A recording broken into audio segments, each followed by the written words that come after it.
Mobility isn't equally accessible to everyone, and this is especially true for people with disabilities. Studies show that having a disability significantly lowers the chances of taking trips for work, shopping, social activities, or even daily errands. One major reason for reduced travel is increased travel time. What might take an able-bodied person minutes can take hours for someone with a disability. This is due to poor infrastructure like lack of elevators and inaccessible sidewalks. Many people also have to rely on others when their disability prevents independent travel, further limiting their mobility. To demonstrate this, we traveled the hypothetical journey of a wheelchair user who lives in the Mile End of Montreal and works at Dawson College to answer a simple yet important question. Can you get around Montreal without your own 2 feet? First, our traveler must use a bus in the Mile End to reach the metro. A Quebec City study found that people with reduced mobility face dilemmas when using public transport. Choosing the bus allows for more freedom and impulsivity than paratransit, but there are unpredictable barriers. Participants of the study also feel discomfort in requiring the bus ramp and needing more space. In Montreal, our buses could not deploy ramps due to snow. Despite traveling outside of rush hour, riders were occupying the limited space allocated to people with a handicap.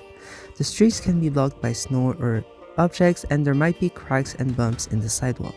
If using the sidewalk and the bus is already difficult during mild weather, it is no wonder that most participants of the study chose paratransit, especially during cold weather. A recent meta-analysis shows that there are many considerations to account for when understanding why those with disabilities experience more barriers than able-bodied people.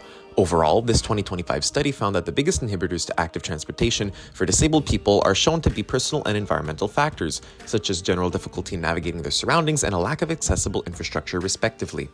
Currently, 29 out of Montreal's 68 metro stations, or about 43%, are fitted with elevators. This problem is prevalent across North America. In the United States, the Americans with Disabilities Act of 1990 mandates universal accessibility for transit systems, but many legacy subway systems built before the Act's passage remain inaccessible. In Canada, Bill C-81, passed in 2019, aims to create a barrier-free Canada before 2040. However, in Montreal, funding for the elevator construction has dried up, and no new projects are planned after 2025. Luckily for our hypothetical traveler, an elevator is due to open at Atwater Metro Station later this year. However, other areas of the metro map have less elevator coverage, with 3 instances of a 4-station gap between elevators. With so many barriers in place, transportation becomes a major obstacle to community participation and economic opportunities. Until cities prioritize accessibility, people with disabilities will continue to face unnecessary challenges just to move through everyday life.